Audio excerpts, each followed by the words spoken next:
Colchester Planning Commission meeting of May 7th, and this being the first meeting of the month, we do entertain public comment for items not on the agenda. So if you folks have anything other than the big topic for tonight, you're welcome to speak now, otherwise we will proceed. We will proceed. Is it on? Yes, it's on. Okay. Are you okay now? Are we okay? All right, great. All right, I guess you're all here for wastewater? Yes? Yes? Okay. We're going to get into the wastewater overview then. So, Sarah. So, good evening. In your packets, you had sort of a brief overview of wastewater FAQs, sort of walking you through what is wastewater to how we treat it in various forms. And that was meant to be sort of a primer for tonight's meeting. So what we're going to do, I have Denise Johnson-Turk, our wastewater official and health officer here with me tonight, is walk you through a little bit on wastewater, walk you through some specifics on Colchester and wastewater, and hopefully address any questions that you have. The idea is to get you well-versed and up to speed prior to your public forum on the 20th with any other questions that you might have about effluent. We'll see how many fun terms for wastewater we can come up with tonight. I have a bunch, so should we tell any jokes? We'll wait till the end of the evening. All right. So without any further ado, we do have, get that minimized, and might need to adjust the lights a little bit, but we'll see how we do.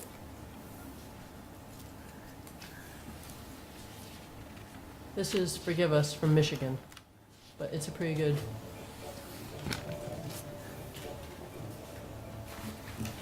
Over 40% of Michigan homes use septic systems to treat their household waste. These systems are underground, so are easy to ignore. But lack of proper care can result in costly problems that hurt our pocketbooks and our environment. Understanding your septic system is the first step to keeping it working properly. Here's how it works.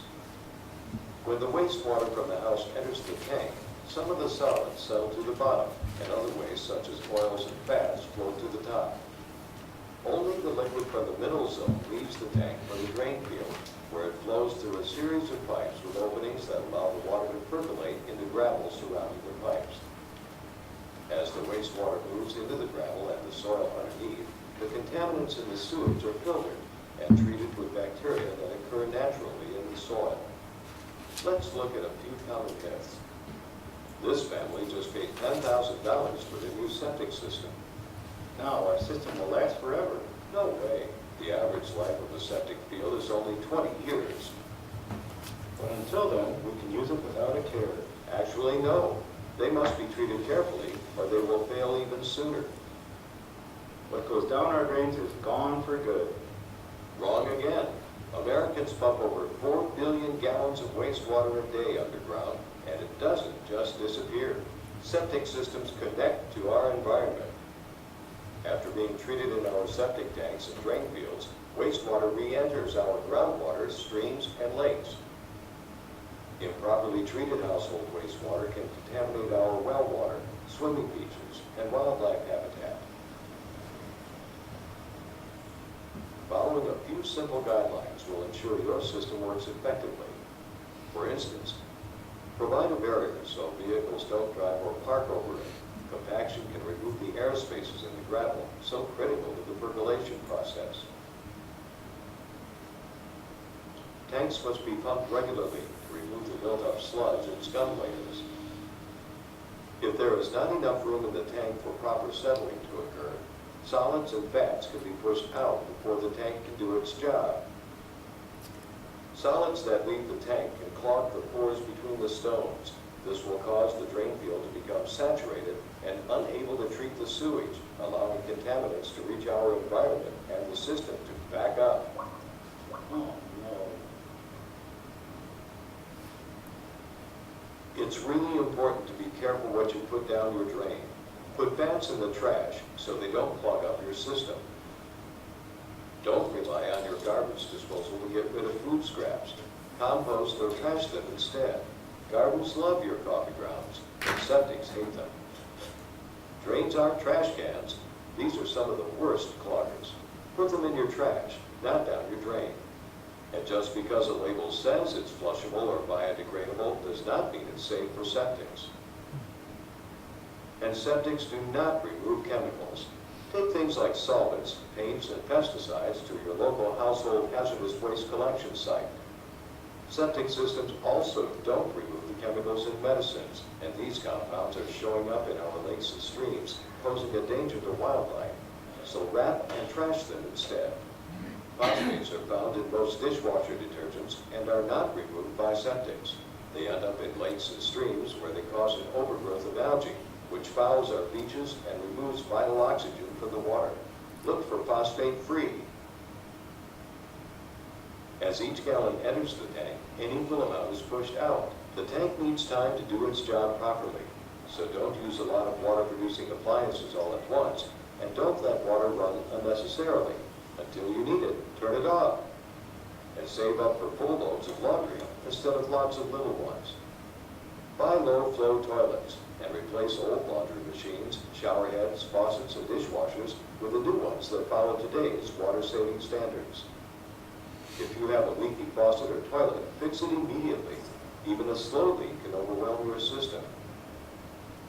Watering over the drain field can also lead to saturation and septic system failure. Remember, it's all connected. For yourself and for future generations, please take good care of your septic system.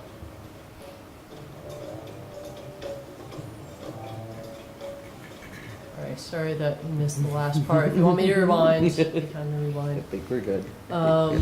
So that was just meant to be a very quick, let me get out of here. There was actually a little bit of a longer version that the state of Vermont did. It was included, the link was in your packet.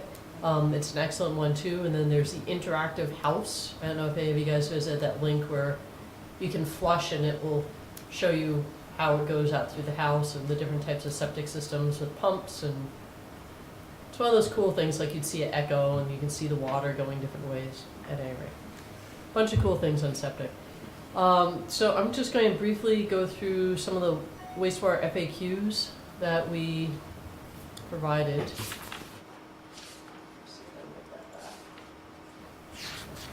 And just see if anybody had any questions on the FAQs that were in your packet in terms of what wastewater is, or did we oversaturate you guys? It just seems like you covered every possible scenario. Good. I couldn't get to those links to work. Oh, for the interactive? Yeah. I think one was giving us on Mac OS some issues with pop-ups, so apologize for that.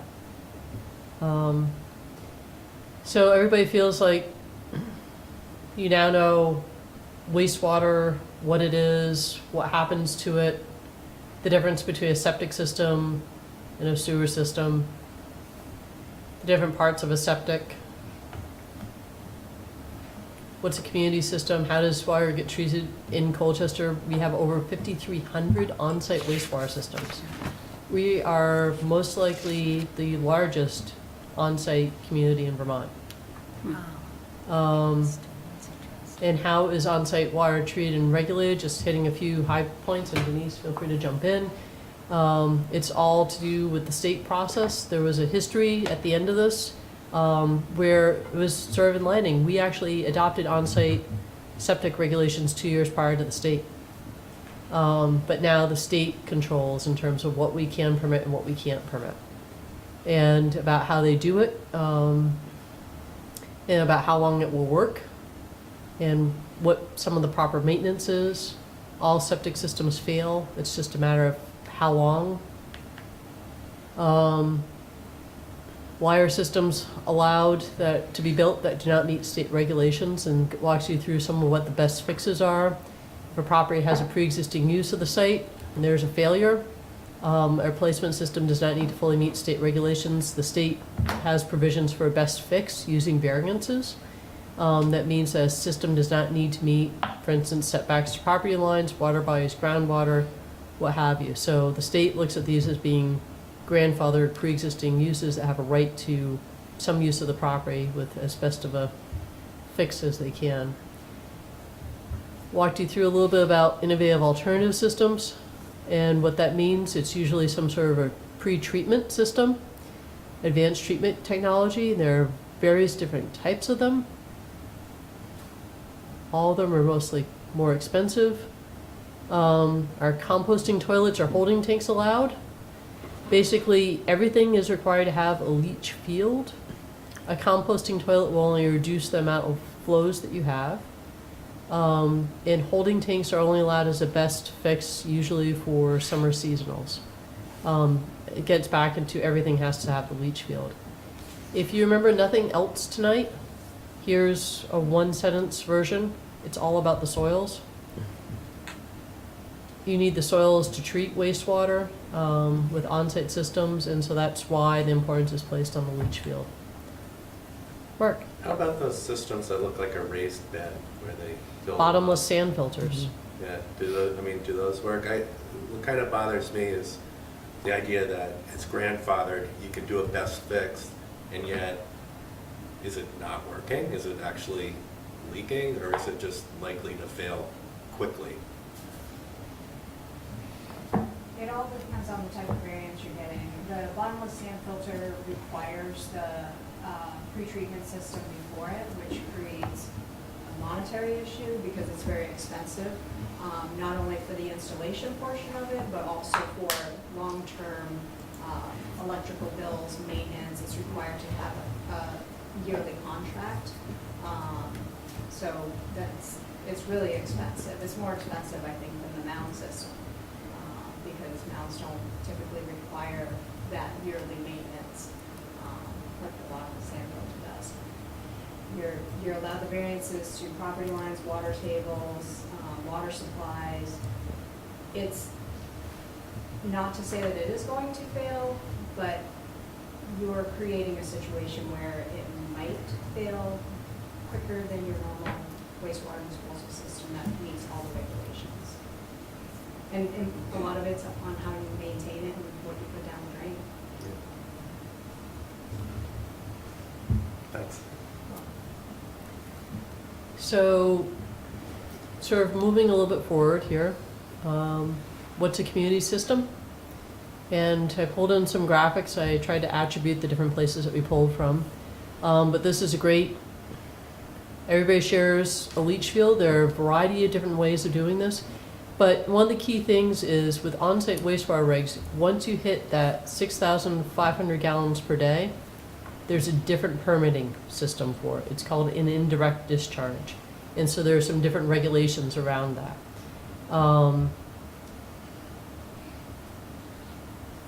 And there have been a variety built in Vermont over time. I think you'll probably be getting into that a little bit more as you get further into the summer. But basically, the indirect discharge permit has some of the same requirements for these community systems that there are for actual sewage plants. In terms of, has anybody heard the term about tertiary treatment? That's the third level where phosphorus, there's a high, it's a very expensive high filtration system that tries to remove all of the bad things as best as possible. As you saw, there are some things like chemicals or medicines, other things, caffeine, that can't be removed from effluent, but it really tries to get to that phosphorus, and there have been some plants, sewage treatment plants that have been upgraded with that tertiary treatment. That tertiary treatment is now required for community systems. So, some simple questions. Do all on-site systems fail? Yes, they all fail. It's just a matter of time. And what happens if it fails? The state sort of defines it as either a backup or something that's surfacing, that's visible, that's leaking out. And so, because all systems are doomed to fail, there aren't too many drastic measures that happen when a system fails. You can't evict somebody, you can't boot somebody out because of it. You start them on this course of remediation. and really getting a property owner to come up with a pump out solution.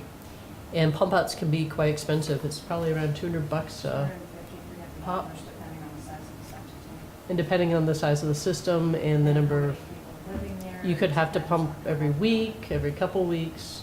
So most property owners, once they have a failure and they go on a pump out, want to get it fixed as soon as possible. But the state requires that that fix have a wastewater permit with the state. And so then you need to get a design tech, professional engineer, somebody to design that system, properly permit it, and then once it's approved, you have to have it installed. So there can be a lead time of a couple months Absolutely. with failed systems. And so we're not telling people that they have to leave their homes, that they can't use their businesses anymore. We're just saying you have to come up with a short-term plan and a long-term plan.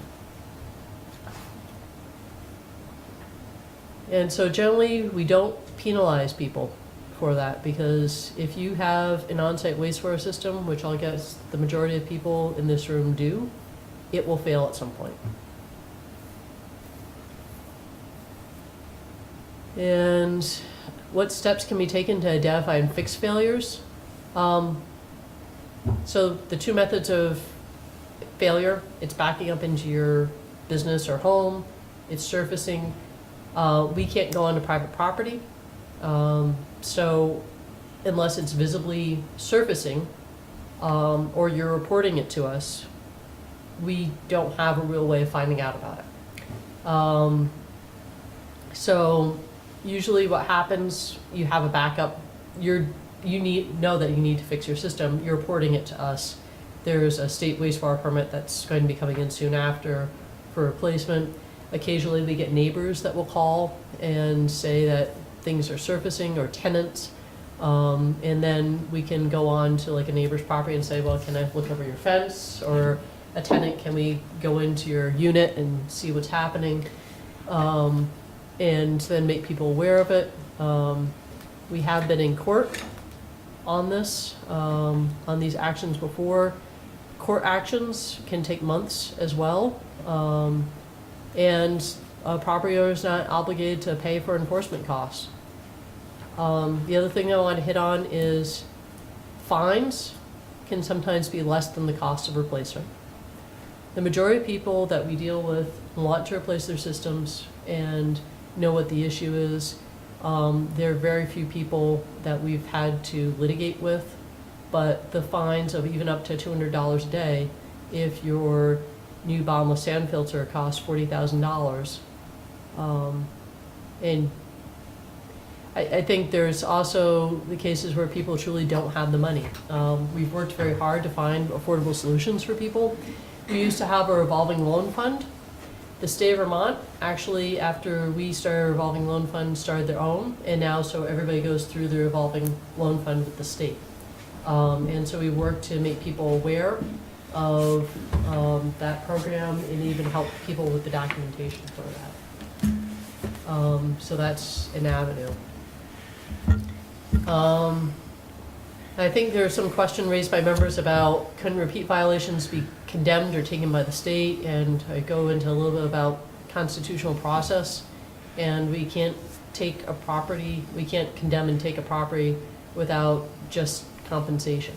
There's sort of two forms of condemnation. The first is where you actually take a property, and then the other one is where you deem it unsound or unfit to live in. And to judge a single-family home as being a health hazard, you have to get to a pretty high degree where it's impacting adjacent properties and not just that one property. So, just a little bit about takings. Walked you through a little bit of the history of wastewater regulation in Colchester, going back to 1967. It's interesting going into issues like this. The Shoreline District, a few years back, we were going through the history of the Shoreline District once we got delegation from the state.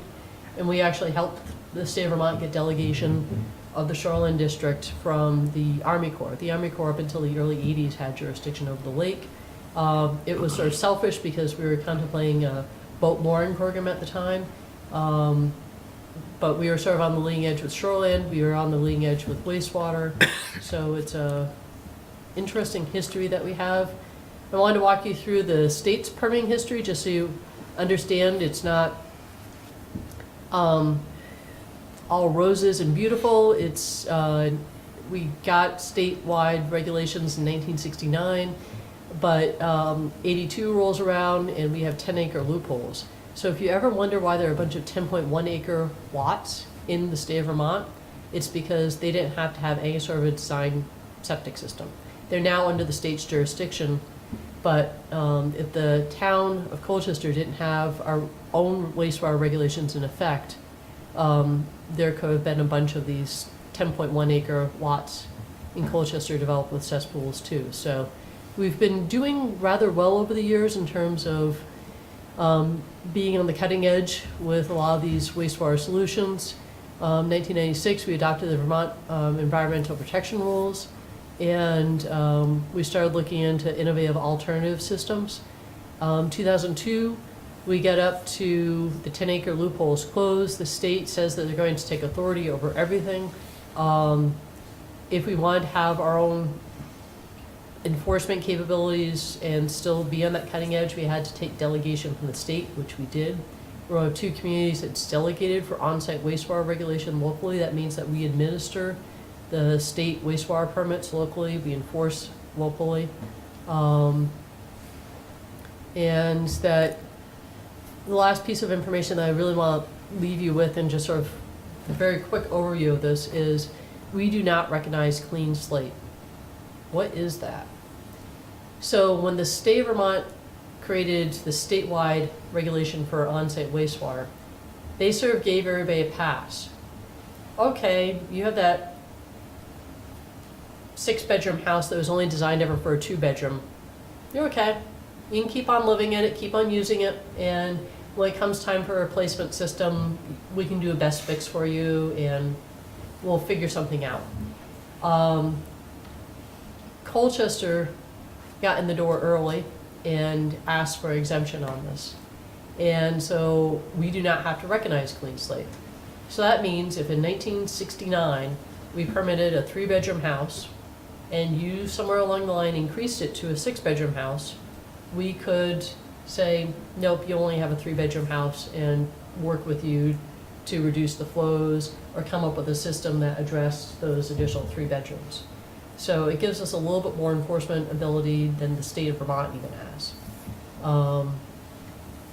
So a lot of people, every place else in Vermont, are used to that. It's a little bit different, so I just want to point that out if ever came up.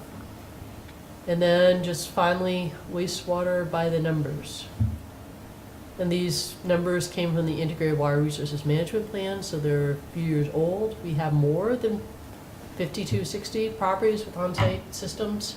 But it gives you some idea of, we have 24% of our properties that have no wastewater permit on file. So even though we've had permits dating back to 1967, we have a bunch of properties that we just have no idea what's there, if anything's there. And we've run across a few over the years of the pipe going out to the ditch in the back. The buried tank that doesn't really go anywhere. So they are out there, but the other thing too to point out in terms of time frame, 54% have a town permit, which means they're built between 1967 and 2005. On-site wastewater systems generally last 20 to 30 years. So we have a lot of older systems that are sort of coming due within the community. We've seen quite a few failures this spring for one reason or another too, so it's very topical. So I'm going to switch gears on you and go to different presentation. See if I can head back over. Any questions while I'm sort of flip-flopping?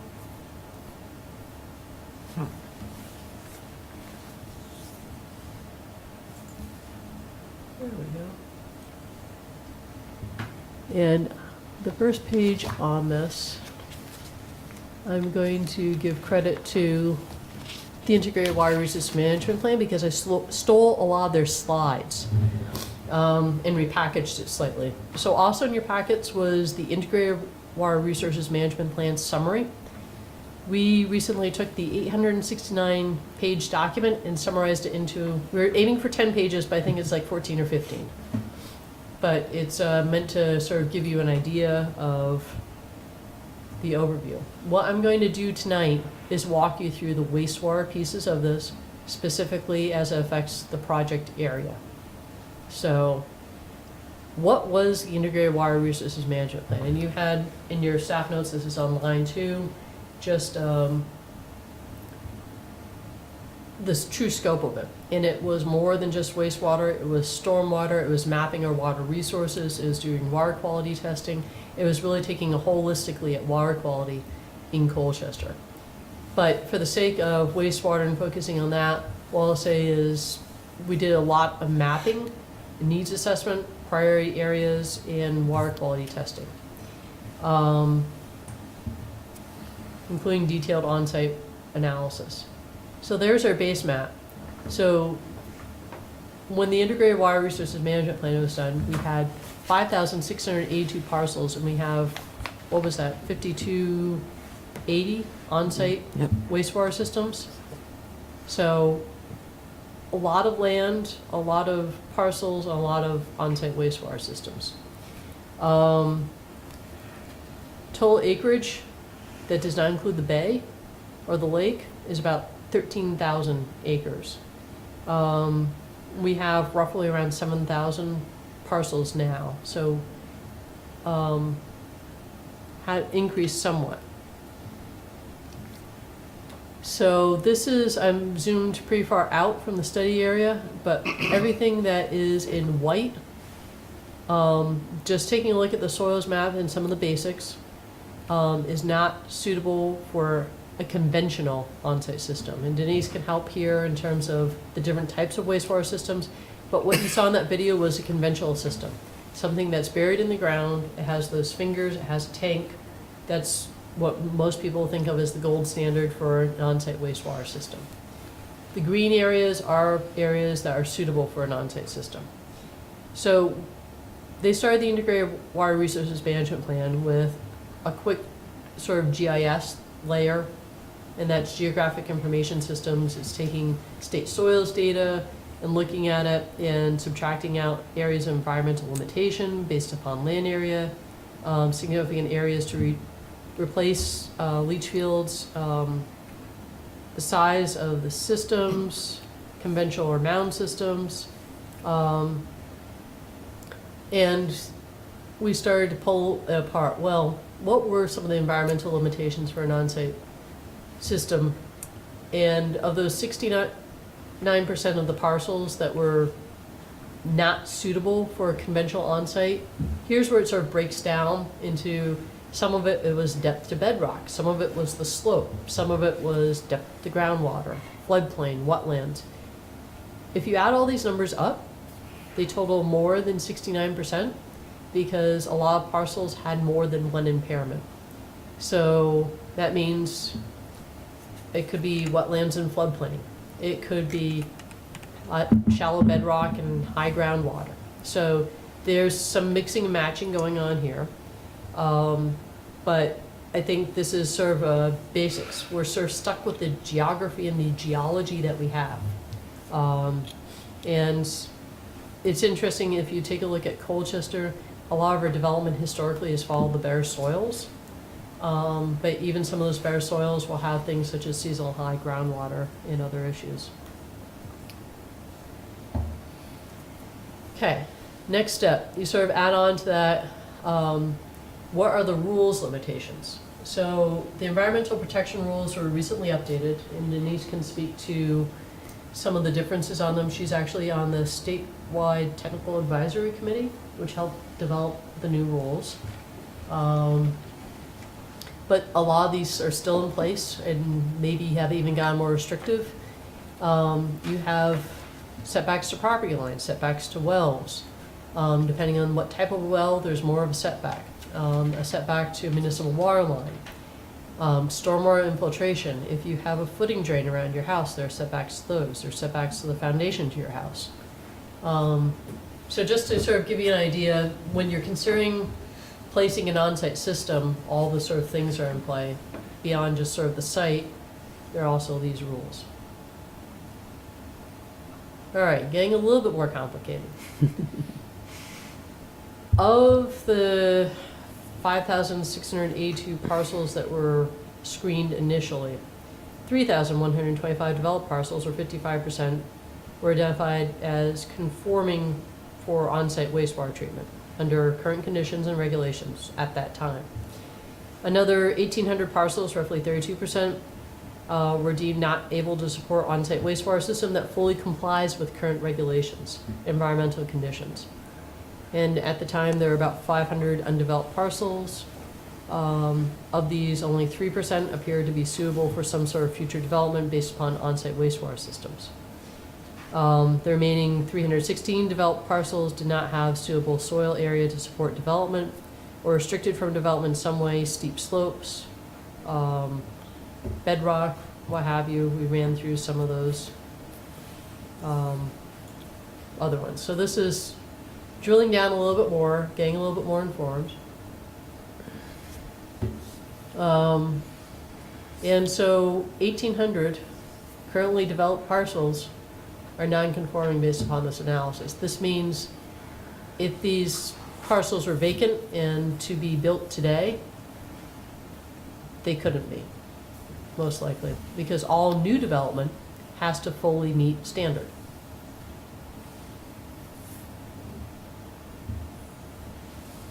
So we're dealing with a legacy here of development that perhaps should not have occurred, and perhaps there is no perfect solution for.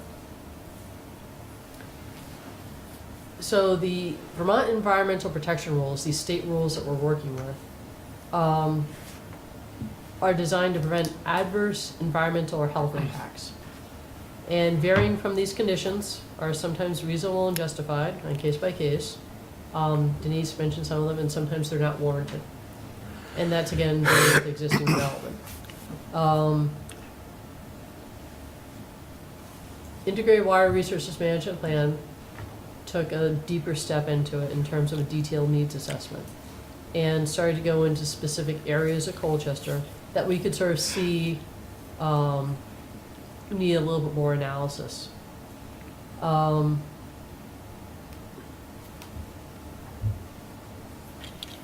Field level research was done. We couldn't go out to every single property. We took a sampling of properties and conducted a subset of the parcels to gain a better understanding of the age, type, and performance of these systems. They data mined all of our permit data.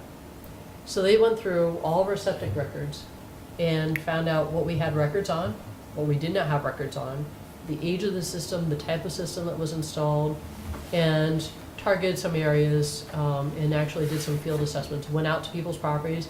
They had to send something out to people and say, would you let us onto your property? And of course, not everybody said yes.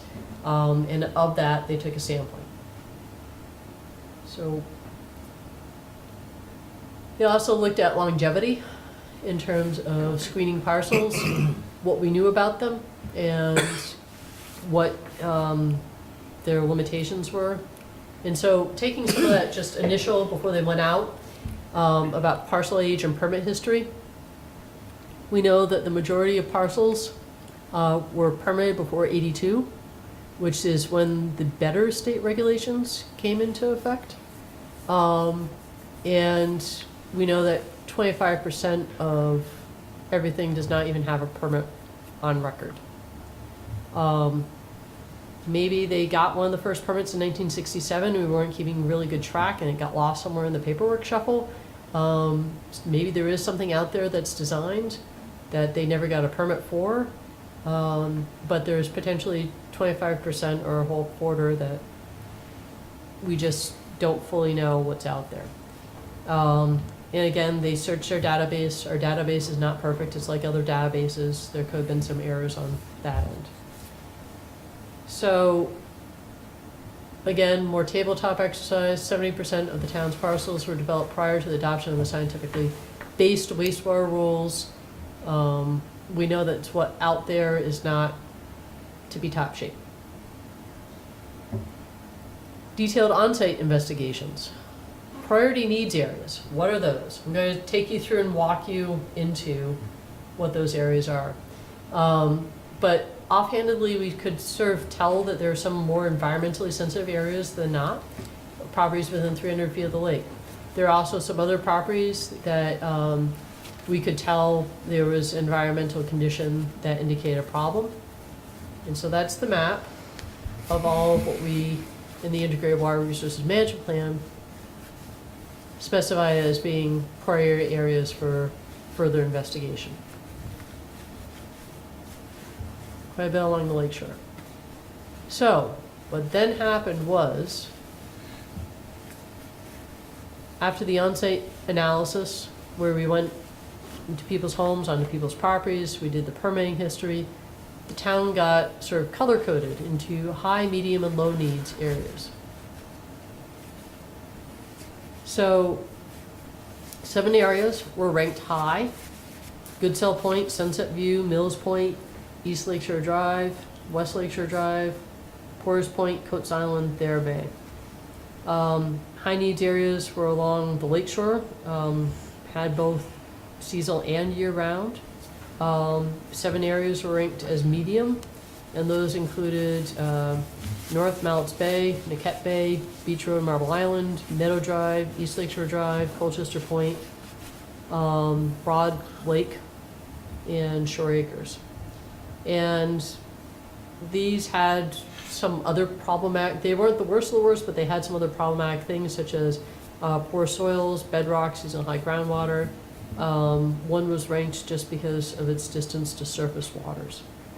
And the other areas were ranked low. They didn't have a lot of the issues that the others did. So what I'm going to dive into here, for the sake of sort of bringing you fully up to speed before the 20th, is just that subset of what the select board decided was going to be the sewer service area, which was East Lakeshore Drive, West Lakeshore Drive, and Goodsell Point, and sort of do a deeper dive into those areas and give you some of the data that was developed out of the Integrated Water Resources Management Plan with that. A thing that I just want to sort of pause on here is where it says O&M permits, managed with O&M permits. And I think some of this in your packet information was hit upon. When the study concluded, what was that, around 2013, 2014, there was the thought that since we're a delegated community, maybe we could do operations and maintenance permits too. Maybe the state would let us have that additional threshold where we could require people to pump their systems every few years, clean their filters, sort of intervene with people and say, hey, do you know you have an on-site wastewater system? Make them watch the video. And just sort of introduce the idea of best practices with on-site wastewater. We explored that issue with the state of Vermont, and the short answer is we cannot. What we can do is with the systems that we permit, the new systems are scientifically warranted, such as the innovative alternative systems, those bottomless sand filters that need to be cleaned and maintained. We can require that of them, but we can't require it of every other system. Now, is it the new ones that we have concerns about? No, it's that 25% of the existing that we have absolutely nothing on record for, that we'd love to have people say, hey, have you ever pumped your tank? Do you know where your tank is? Do you have a tank? So that really didn't get at the essence of what this is, which is going out to everybody in that high-risk area and saying, inspect your system, clean your system, show us that you've pumped your system. So one of these strategies that was recommended at that time was proven not to be viable. So it leaves us with fewer strategies. So going to walk you quickly through these 3 areas, and I apologize for the poor graphics. But I'll start with Goodsell Point. Goodsell Point, 13 of the 49 sites out there were selected for further study, where they actually had some of the team go out.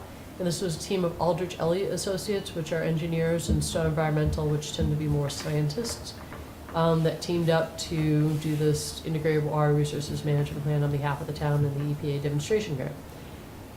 Distance to surface water, soils, groundwater assessments were done to provide for overall rating of septic feasibility, conclude that individual on-site systems cannot adequately protect public health and the environment, even with innovative alternative systems.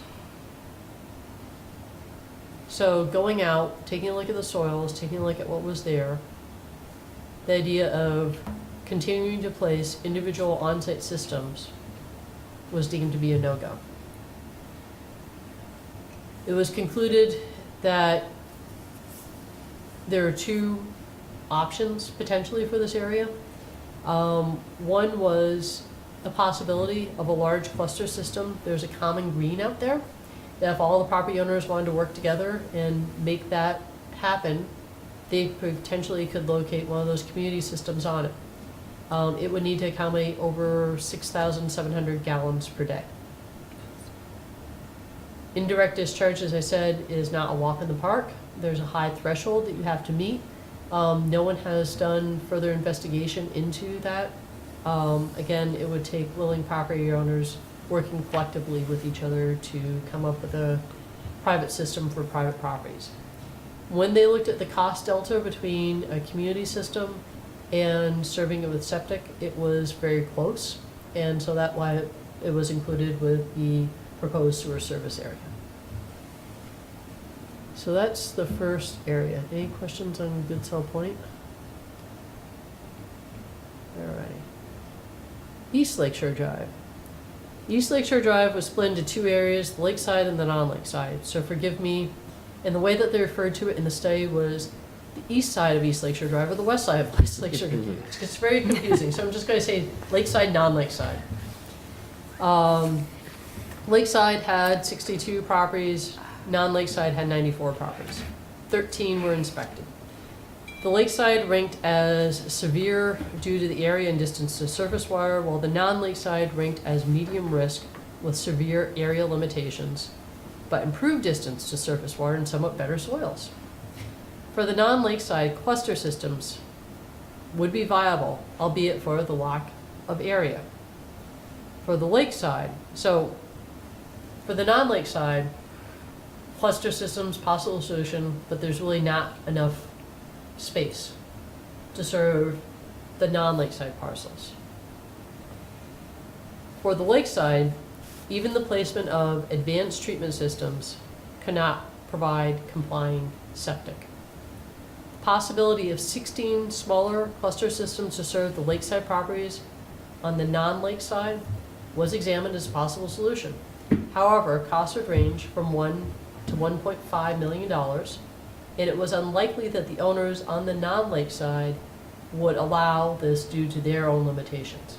So if you're on the non-lakeside and you don't have enough area to support your own, and you have the lakeside people coming to you and saying, would you take ours? The answer is probably going to be no. So this area was also concluded to be best served by a sewer. Any questions on east before I go to West Lakeshore Drive? No, you kind of answered my question. Okay. West Lakeshore Drive. Categorized as high risk with 14 of the 43 properties investigated. Severe area and distance to groundwater limitations. Improvements to on-site systems they thought would cost possibly around $1 million. No good cluster system options were identified by the fieldwork. Central sewers were identified as preferred solution for this area. 2, as it was heavy summer seasonal use, particularly by the marinas that were serviced by holding tanks. So when you pull into a marina and you pump out the boat, the effluent does not go into a septic system. It goes into a holding tank. And that holding tank is pumped and then transported off-site to a wastewater treatment facility.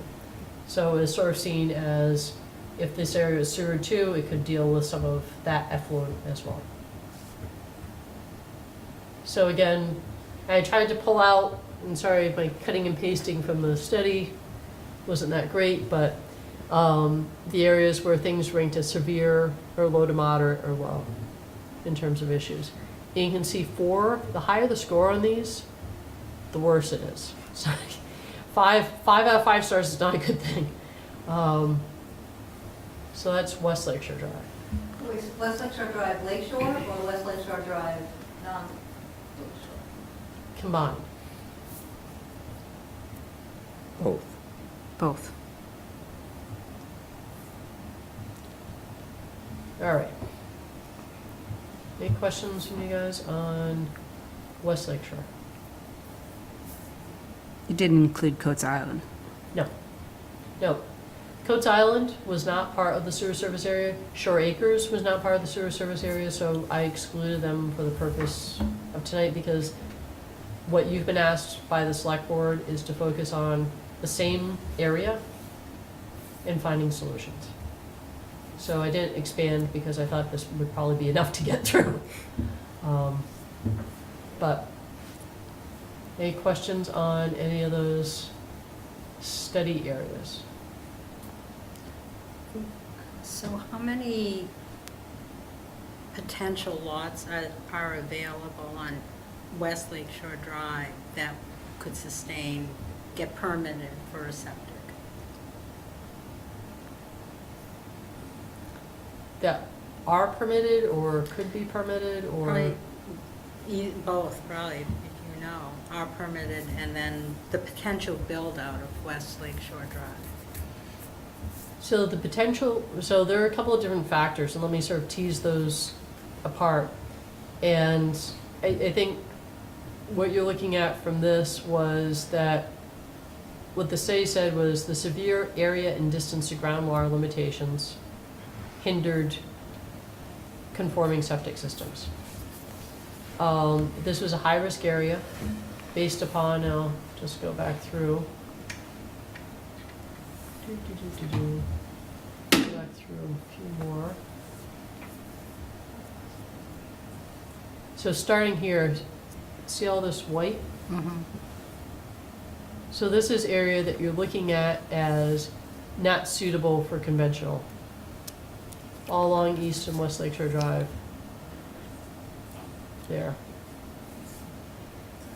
So in terms of what's suitable for an on-site system or conforming, it's sort of, you have what you have. For, I think there is one that's on the Hazlet property that isn't constructed that would serve the Blue Motel if it was reconstructed.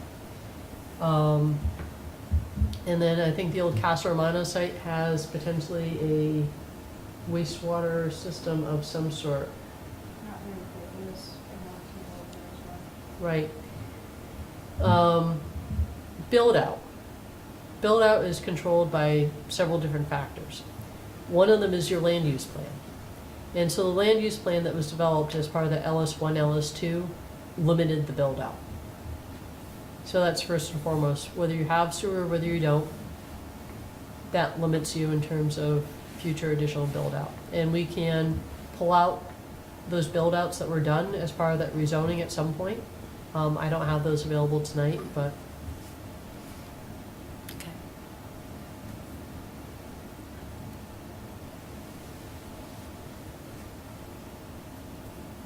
there's a lot on wastewater. And this is just meant to be sort of the crash course overview before you get into, well, I'm assuming are probably going to be some questions as well as some thoughtful ideas on the May 20th meeting. So Denise and I are here and prepared to take any questions that you have or anything that you want us to further research for you, provide information on. Commissioners, questions? Just like, I can't figure out what data is missing for us to make like informed decisions. It seems like we have all the data. It appears we have all the data. Do you see anything missing? No, I think she did a very thorough job on this presentation for you. I think one of the things that perhaps it was idea that came up out of the, first of all, we have a survey that's online that we encourage, we did mailing to every household in Colchester. Encourage people to take that survey and give us some of their ideas. But some of the ideas I think that have been shared with us so far is that we really need to take a look at the community septic options a little bit more in depth. And so that's one. I think there was, and this was a study that covered the entire town. As you saw, there was a sampling of different sites. It didn't go out to every site. We aren't going to be able to tackle every single site this summer either, even in this limited survey area. But I think the idea of what is a community system and some of the concepts of it could be explored a bit more.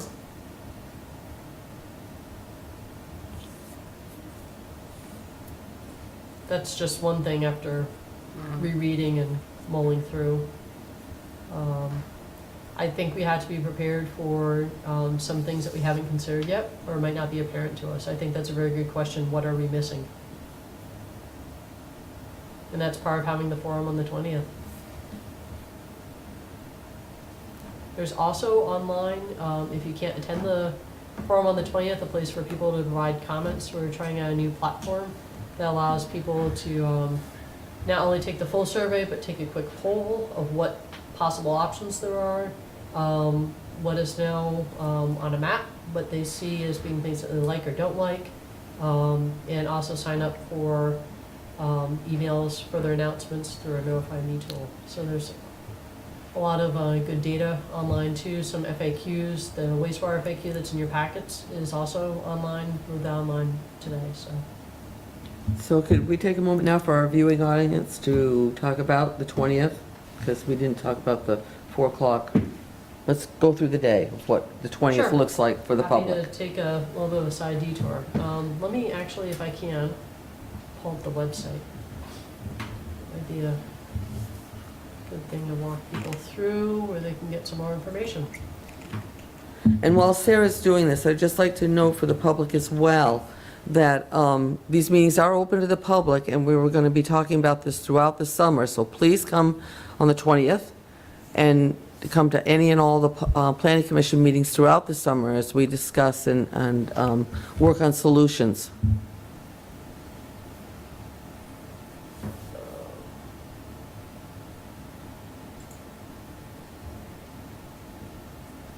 So if you do the tiny URL that came in your flyer, it will land you here.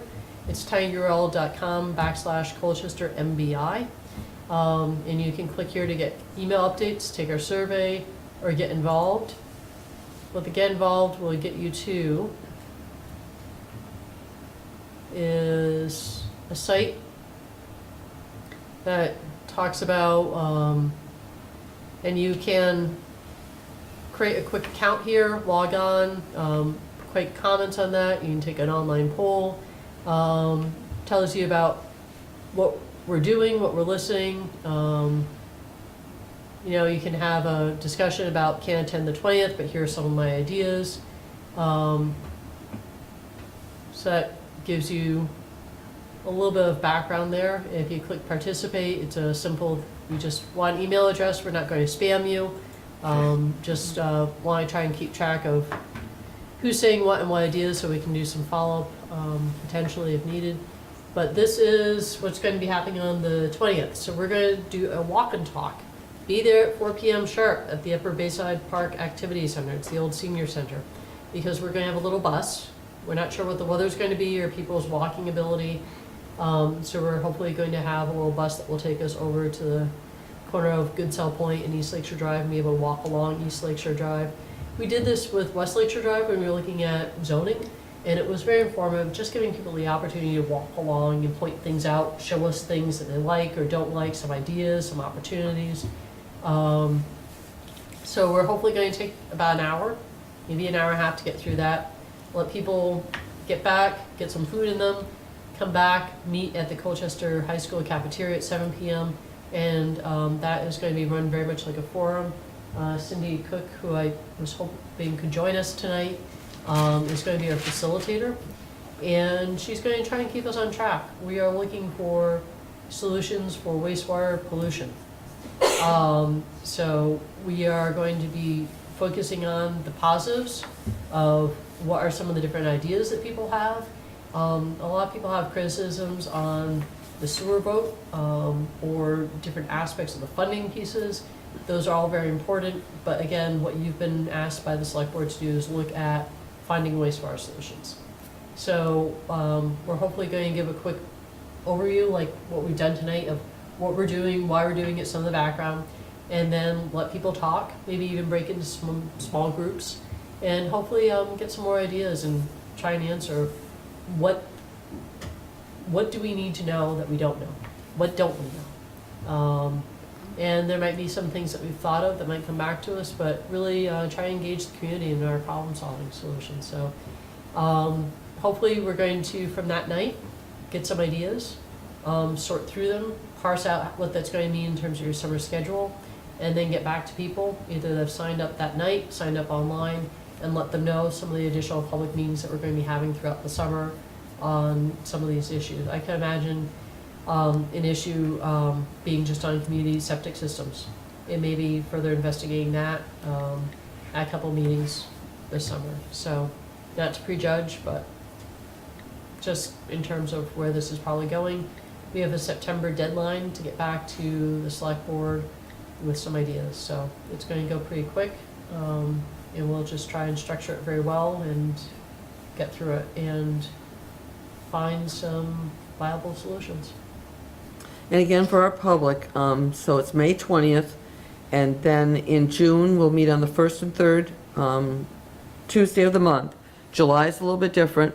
We're on July 2nd and the 30th in July. We change in July a little bit. And then in August, 1st and 3rd Tuesday in August. So please come and join us for this, and join us throughout the summer as this conversation continues amongst the commissioners. Anything more, guys? Forgive me for missing the last couple of meetings, but I know we're focused on the septic versus sewer, or a solution with this area. But reading the report, only 9% of identified colonies are coming from human microbial sources, correct? Mm-hmm. So I understand the task of the select board in identifying alternatives for wastewater in that area. But what's the ultimate goal? Is it to look at the Inner Mallett's Bay and runoff, or any of these other issues, or these much higher percentages going into the bed? Do you have it? So if you go onto our website and you register as a user, you too can get the fact sheet on E. coli. So I'm just going to quickly touch on this. And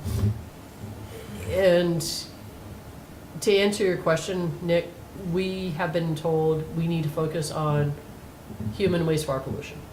There are a variety of different things that are going on within the community, and there are a bunch of fact sheets that are up online through this portal about what we're doing with stormwater, what we're doing with transportation, park planning, bike ped.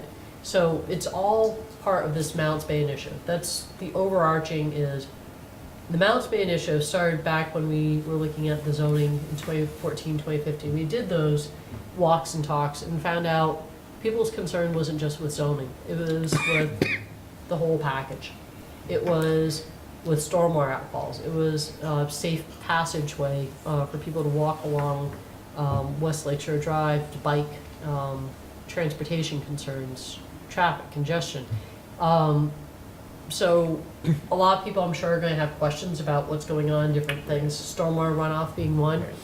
And so there's one on stormwater runoff as well.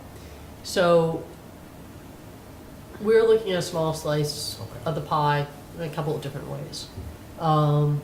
And so what I've tried to do with some of these fact sheets is sort of get up where some of the other things are going along. And I think with what's being done to stop E. coli from getting in the water, there are a variety of different things being deployed, particularly with stormwater. We reduced our dock size or Bayside Park, installed bird deterrent measures. Bird and animal waste is being cleaned up from the beach, pet waste. We're working with marinas to educate boat owners.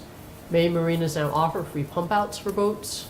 We have an illicit discharge program to detect failed or compromised septic systems. And also, you know, I think I tried to, at the end of this, of if animals are a problem, why are we focusing on human waste? We can't regulate wild animals. I can ticket you $200 for your wastewater system when it fails, but I can't ticket the raccoon from defecating in the stream. So it's sort of, not to be flip about it, but it sort of boils down to, It's weighted more heavily on in terms of a regulatory standpoint of what we can do to prevent. And so some of these fact sheets, let me pull up another one on stormwater.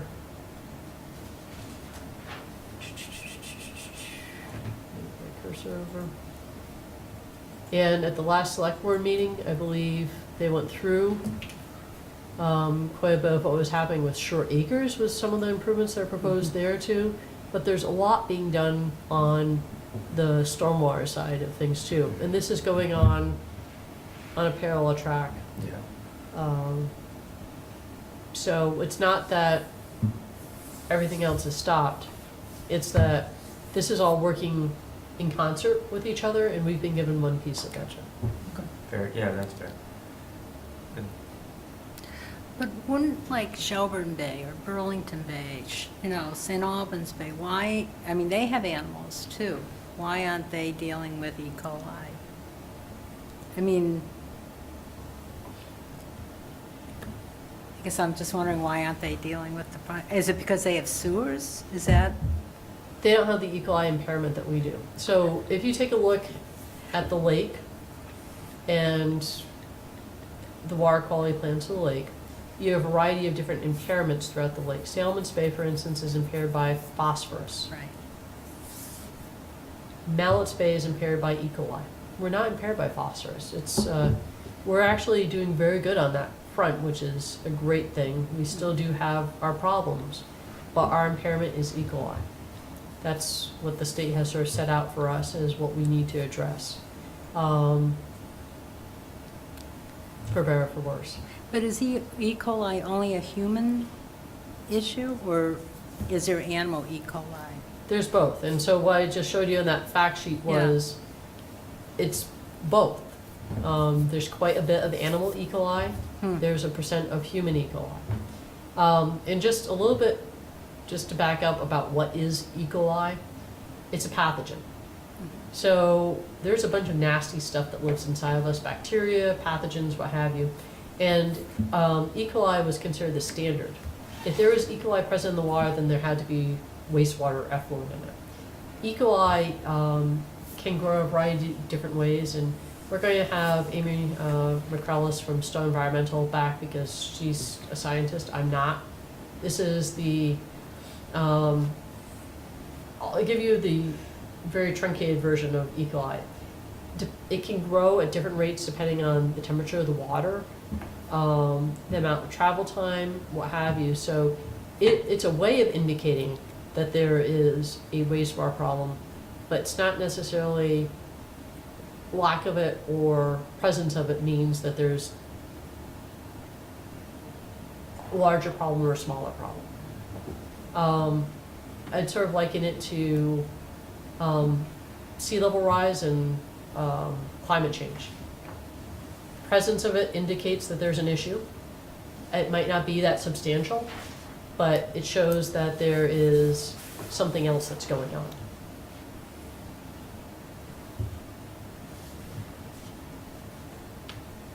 Are we going to get like a menu? We can't do sewer, we don't do the community system. What's the next best solutions for these properties, especially on the lakeside? We have a little menu that's presented to us, you know, which this system is the best use, can't use this, maybe this system's the best use. You're going up to the buffet. But is there a recommendation, will there be a recommendation to us? You're going to be part of that solution. I don't have it in my tricks. We But don't have that. We'll need somebody, some type of expert to get to Yeah. us to say, I mean, I know what my property's great for, but I can't tell you what's great for Mounts Bay. We're going to have a variety of professionals helping us through this process at different points with different questions as we get the questions. And so part of tonight too is to get you guys thinking, to start to have you ask those sorts of questions so that we sort of know who to line up. I think it was easy to take a look at some of these scientists that had done some of the work before and say, hey, could you come back and speak to us about some of these questions that we're going to have? But we have to develop that menu. That's our task that we've been given by the select board, is to provide them with a menu. Did Of they what have the a menu to options are. start?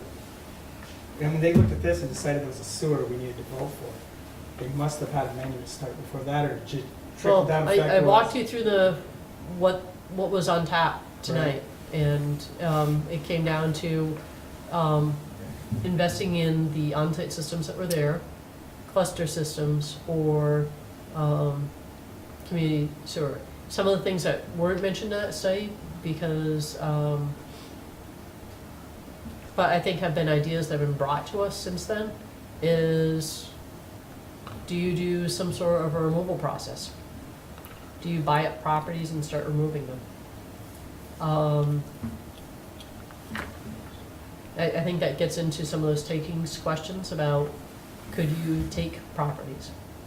We do not have funds currently to do so. There's no proposal to do so. Let me be very clear, but I think that's an idea that's been brought forward. So there are things that are in the study, that are ideas. We want our final report to be a realistic goal. It needs to be a realistic Not goal. telling this guy we're going to buy up these properties if we can't buy Right, them. right. Correct. Is there a timeline goal with that as well? September. September. Well, I understand the report due in September, but a timeline to implement the recommendation? No.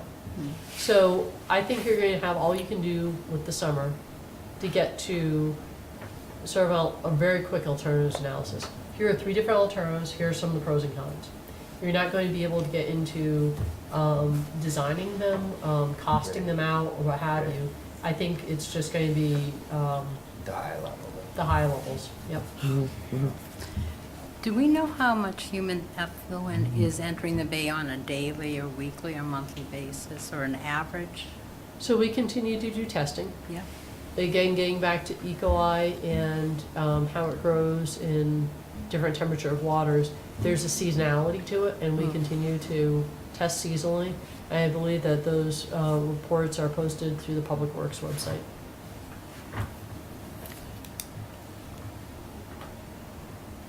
So to get back to Rich's question, and this is kind of the way that I look at it, we had the vote in March. It was an up-down vote on the sewer, and it was voted down. We've been tasked to look at sewer solutions, and we're going to have as many people come in and participate and get involved in this conversation. It's starting with the 20th. This will be ongoing.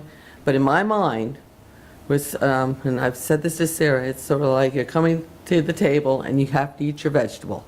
And let's say there's 3 vegetables on the plate. You got your peas, your carrots, and your Brussels sprouts. After all the dialogue and all the conversation, all the information is presented to us by the experts, and we will try to get to that vegetable that we can, or prioritize those 3 vegetables that we can bring forward, is how I'm seeing the process develop. But there's a lot of information, and some of the stuff, maybe things that we haven't even heard about yet for solutions.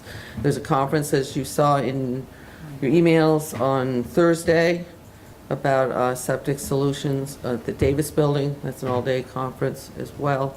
I know some community members are going, so that, but Sarah and Denise are definitely going, and will synthesize that down for us to help us understand what happens on Thursday. Or at least Sarah is. I'm definitely going to the. Oh, maybe you're not going, Sarah's Yeah. going. Oh, yeah. You get professional development credits for it, I don't, so of course you're going. Yes, no, I'm. I didn't mean to give you cardiac arrest, Denise. Well, I thought you said the May 20th. No. No, This Thursday. she's away sadly for the May 20th. Oh, joy. Won't be joining us on that one. So just something that I haven't heard you guys discuss this evening, I know this brought up as questions to us of staff before about enforcement, and is this an issue that we can enforce our way out of?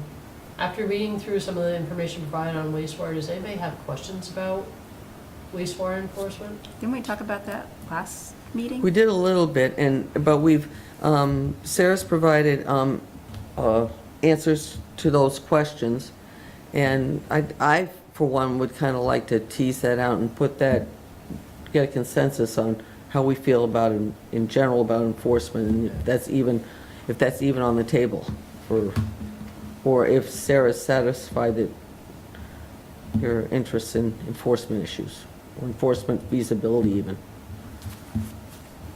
Well, I'll say I appreciate the answers, because I think I've raised a lot of those questions.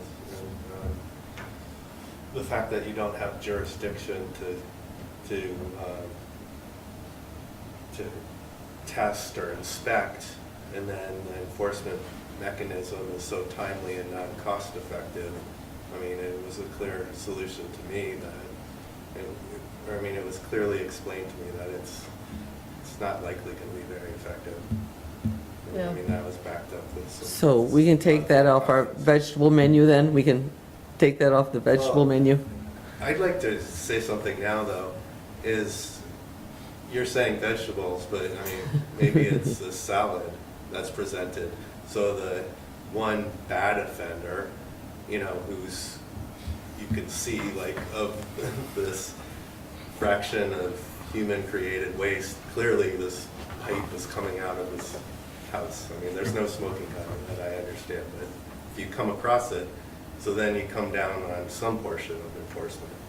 But enforcement isn't going to be an alternative to a sewer system, but it could be a branch of a solution. I think it's always going to be part of the solution. It is right now. It's just not perfect. And I don't think that throwing any additional funds or officers at it is going to get you a better solution.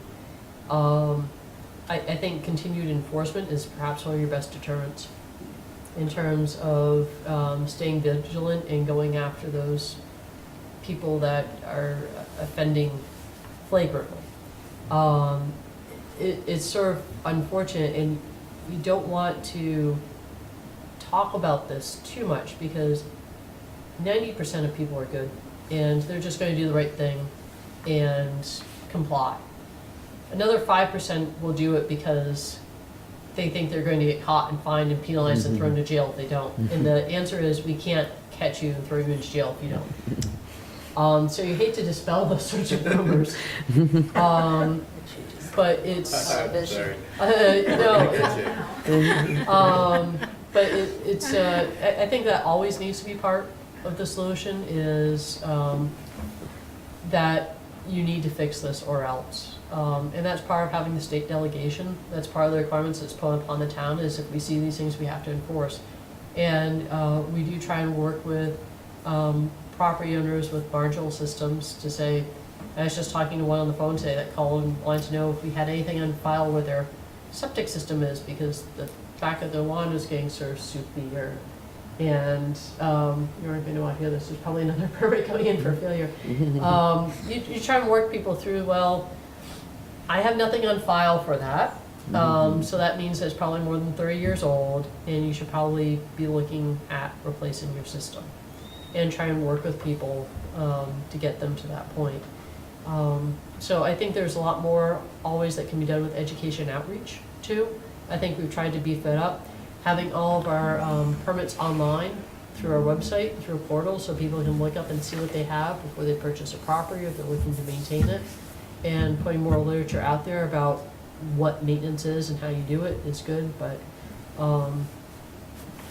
just enforcing against everybody with a failed system is not going to improve water quality. Of that 10% in your example of that 10% of offenders, is there challenge, mostly financial, that they can't fix or replace, or I mean, that's a pretty open-ended question. I would say financials has a big part in that. Yeah. I know, and we won't mention properties, but I was just become aware of one on East Lake Shore Drive. I'm not sure where we're gonna put the system, to be quite honest, on this particular property, and these owners just purchased it 2 months ago. Yeah. Yeah. So you've got your restrictions, site restrictions, and you've got financial issues. Right. So even with a fine or of some sort, that could potentially be digging yourself in the hole even further on not resolving this issue at all. Right. Which is unfortunate because the alternative to that is some sort of, I think you mentioned the state has some sort of funding mechanism set up. We have a revolving loan fund. It's a low-interest loan for, is that up to 20 years? It is, but it has a lot of restrictions. You know, it has to be owner occupied. Can't be a rental unit, you have to fall within a certain income level. So for summer seasonal, for instance, that does not qualify. Right. Yeah, and it has to be your primary residence, it can't be, you know, you own this property, but you rent this one out, you're not gonna qualify. You know, and as far as failures, what Sarah mentioned earlier, you know, we have quite a few failures, just to give you an idea, what she says quite a few. Currently on my desk since April 24, I have 4 that I'm working on right now.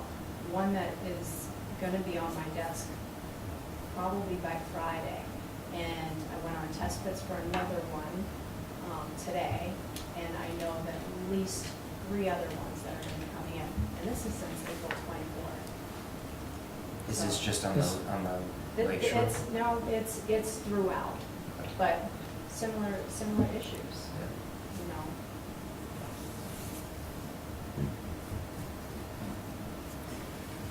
It did say up there that there is an illicit discharge program. Can you tell us what that is? I mean, how do we go after So illicit discharges? I think maybe telling you an example would probably be the easiest. So we have an illicit discharge regulation that says basically you can't dump effluent or other things to streams, to water bodies, what have you. Was it last summer that we were out over on East Lake Shore Drive in a catch basin that somebody had said that there were suds in? And so we worked with Public Works, and they came and pulled the grate, and we had a private company with a scope went up to see what they could tell where it was coming from, and couldn't find where this pipe was that was coming into our stormwater basin was coming from. So eventually I went through the correct proceedings to cut it. So nothing is going into our catch basin anymore. So somebody might be having some backup problems into their home, but we notified everybody in advance, and so hopefully whoever had the illicit discharge took care of it, because it's not going into our catch basin anymore. So that's one example of, particularly with the stormwater utility, being a lot more proactive about our stormwater infrastructure and making sure that people don't have those sorts of discharges. And then some others we've seen over time, people with failed septic systems have had creative solutions. We've had people that have gone, what you have for your wet basement type of pumps, to use on their tanks, and trying to discharge it into ditches or their neighbors' properties. There's been a fun gamut of things that people have done for illicit discharge. And just to touch base on the one where she was talking about the subsides in the storm drain, the one that I had just mentioned, we're not sure where that system's gonna go, is the one that we were thinking. It's a small world. Illicit discharges don't pay. So, at any rate. What other questions? Illicit discharge, that's a good thing to have a question on. Good term. For a lot of terms tonight.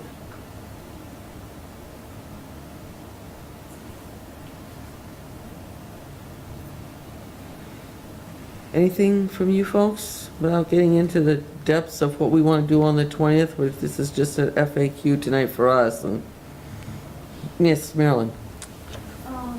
Marilyn Souls. Yeah, I know, I appreciate listening, great presentation. Sarah, everybody's trying to learn together.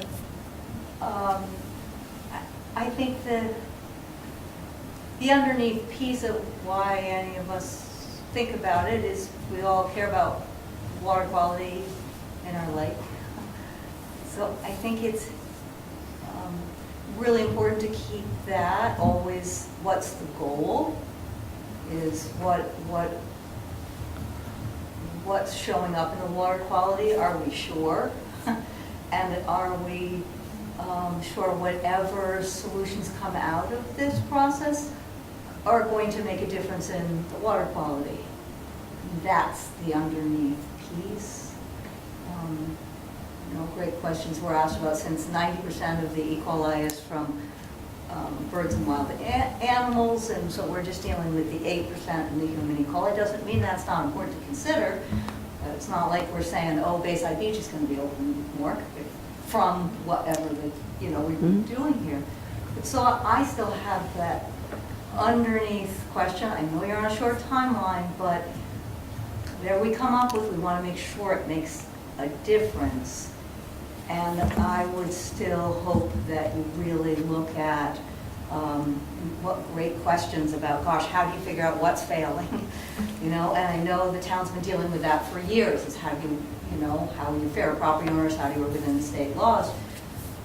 But those questions still remain of how do we figure out how many systems are failing, like you say, that everybody's system fails sometime. You said those were, town-wide ones, and the ones, how do we know what we're going to do, whatever you come up with is going to make a difference?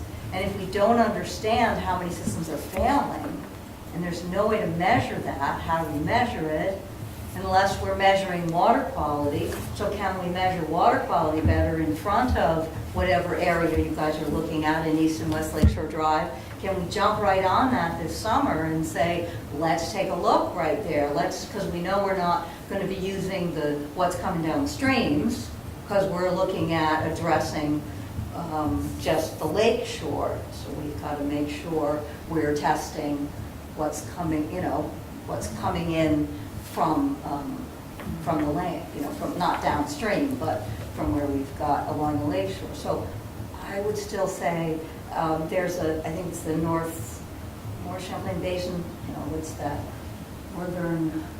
there's a report, you would know, Sarah, Northern Lake Champlain Basin, whatever, that actually specifically suggests, and that was only just within the past couple of years, that Colchester do more targeted water quality testing in order to address this very issue. And we have and we are. That need to. They have not done that. That doesn't mean it needs to be done. I think you said, Sarah, that you've done some, like looking at, since that came out of one of the rivers or streams coming in. So I'm talking about specifically what, the septic issue. If we can't figure out if they're failing on the land, can we figure out from the water? And let's make sure that we're actually targeting whatever the problem is, and that in the end, if we go through all this and there's money spent, that we've got better water quality. Sarah, you said something, I might have misinterpreted it a minute ago, about that if we improve failing systems, we're not going to make a difference in water quality. I'm not sure. Maybe I'm missing what I must have not understood that right. But that's the goal, is, and so if we're fixing systems that are working, not,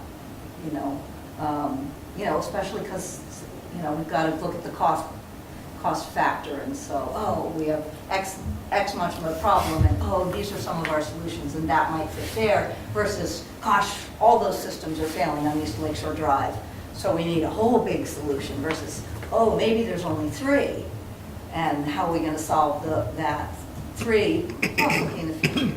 And, and my other thought was, maybe it's just my confusion, but I thought that the integrated, Water W- resource management? yeah, thank you. That's It's a mouthful. It is a mouthful.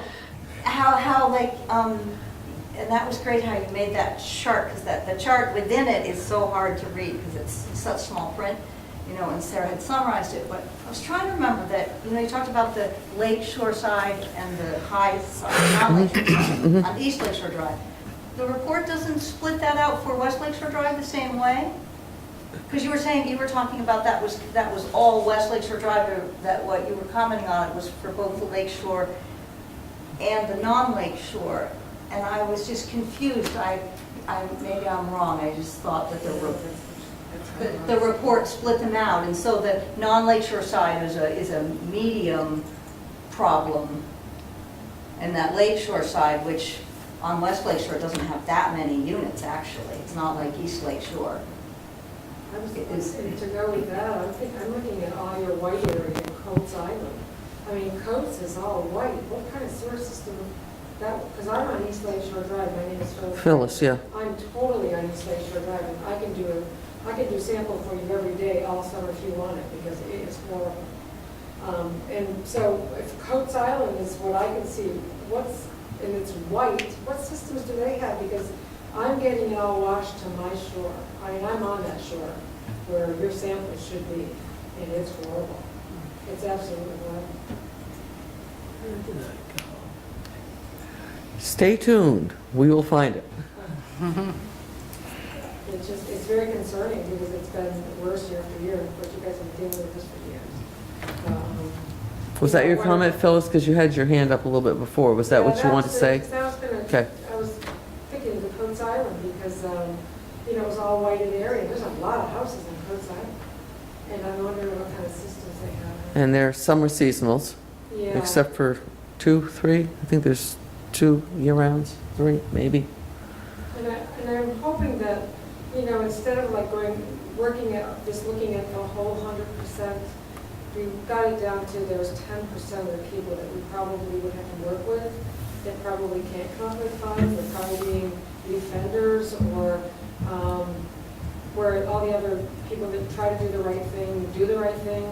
Let's concentrate on how we can help those that 10%. But again, that's a snapshot in time at 10%. When we are considering that all systems ultimately fail, Well, that's a rolling 10%. All over the town, they've ultimately failed. Right, Every but it's system will fail.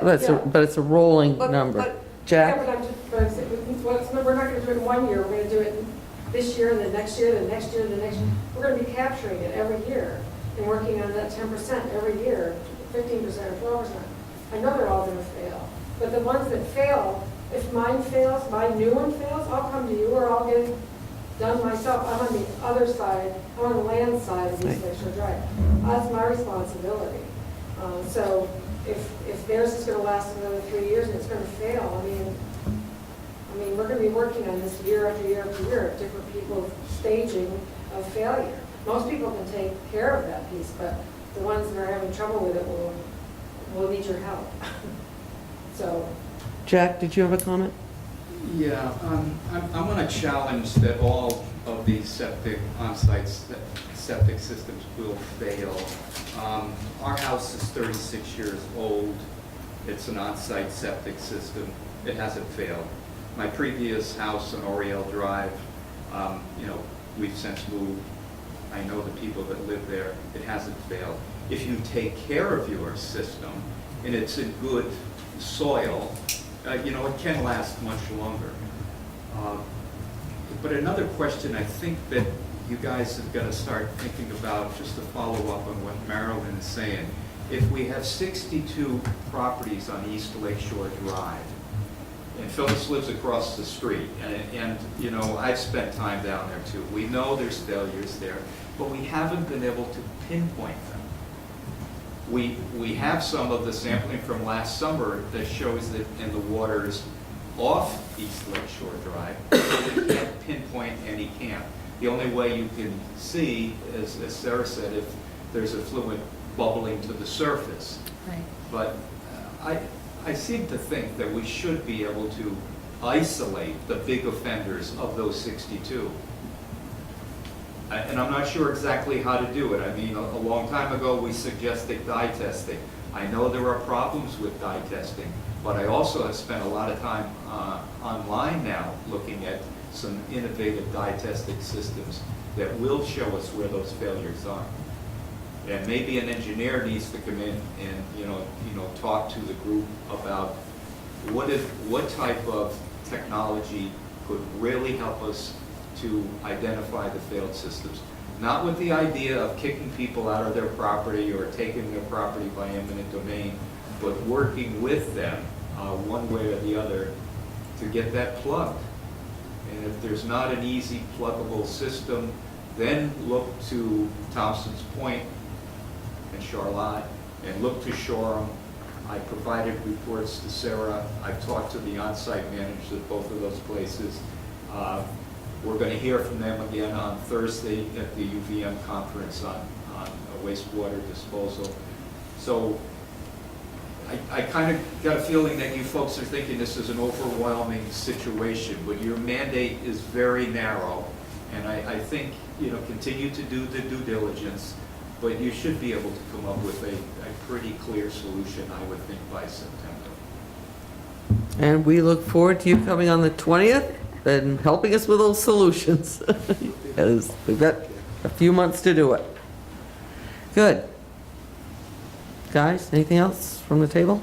Just my understanding is we can't go onto people's property. It's a constitutional thing. I mean, I just want to get this cleared up. Either we can pinpoint them and, work with them, or we can't. And So Denise, help me out here a little bit with what we can and can't do with failed wastewater system.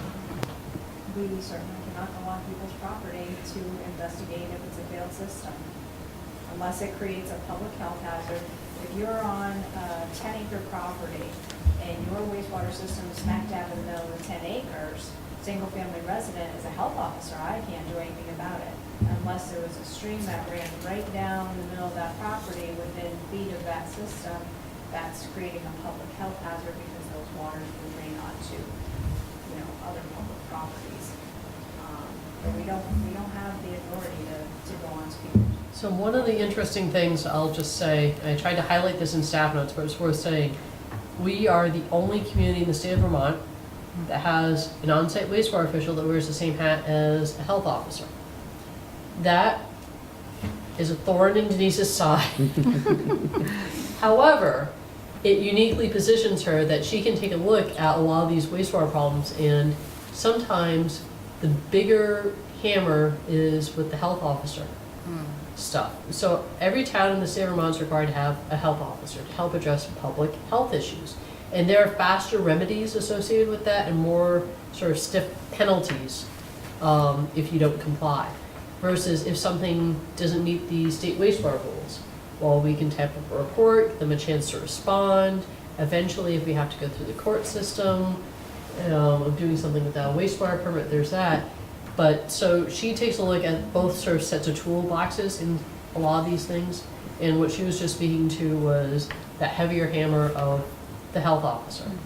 If somebody has a failed wastewater system on a private property, and if we can detect it, then there are some things that we can do through the on-site wastewater rules, of course, but those are a bit more lengthy. But the thing is detecting it. Right. If you have a large lot, a failed wastewater system that you just aren't going to tell us about, and it's not showing up in any other way, shape, or form, unless there's an open permit or some other issue, we don't have a right to go onto that property. So in terms of dye testing, potentially failing systems, wonderful idea, but the practicality and legality of it, unless we get people to the point, and part of this is going to be educating people. I really hope, if nothing else, this summer we're educating a lot of people, investing people in the solutions for clean water, for Colchester, for the future, where they may want to dye test their systems, want to investigate what they have, and sort of have this conversation. But we're very limited in terms of. And a perfect example, I have one property in Colchester that for years it's been suspected there's an issue with the wastewater system. Was called out by, a tenant, filed a not related to wastewater. Went and did inspections of probably about 8 residences that are on this one particular system. And like I said, I wasn't out there for sewer, for wastewater, I was out there for mold. But during the inspection, the tenant comes running out after we had already inspected her unit and said, oh, by the way, I have this 4-foot hole out in the backyard that I fell in and had to throw my sneakers away because they smell.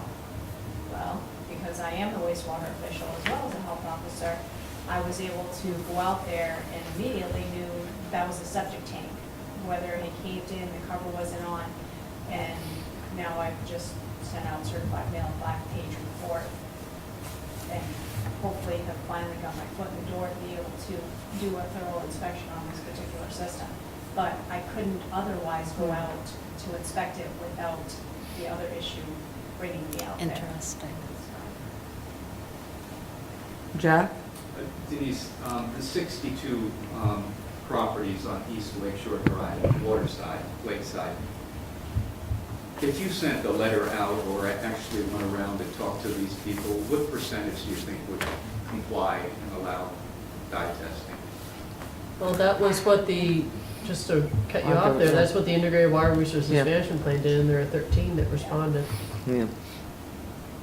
13 responded. Let me just. I thought there were 13 failures in 10 years that were documented by the EPA study. It's just the same.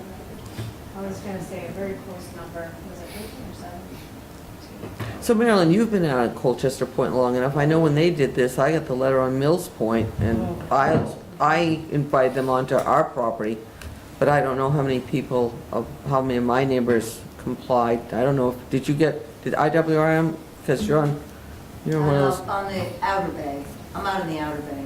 right, I but don't remember, see, yeah. honestly. So they did send a letter out, and then you could Yeah. say, yeah, come on over and check it out, and I did. But a certain amount, to go to your point, Jack, I don't think we had an overwhelming amount on East Lakeshore Drive that Yeah. participated in the on-site inspection by IWRM. It was 13 sites. And the interesting thing, Pam, is both Porter's Point and Mills Point are at the same level of problem as East Lakeshore Drive. Okay. But we're O&M.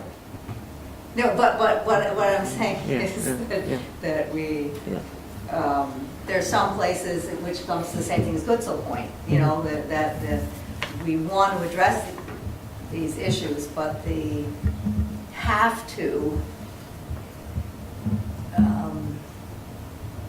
we want to solve the problems, but it's not like every place that came out high in those reports is getting the same level of tension. And, you know, because we both live in areas that are considered high. High risk. And medium risk, land side of West Lakeshore Drive is medium risk, and I think East Lakeshore Drive land side is medium risk also. Okay. Well, more to come. Got the summer. We got May 20th. Then we got the summer. Hee-haw. You guys good? Yep. You wastewatered out for the evening? Yeah. Over there, everybody? Okay. How about the minutes of April 16th? Do I have a motion? I'll make a motion to approve. Thank you, Bob. Do I have a second? Second. Thank you, Rich. Any discussion? Anybody? All those in favor? Aye. Aye. Thanks, Marilyn, Jack, Phyllis. See you on the 20th, not sooner.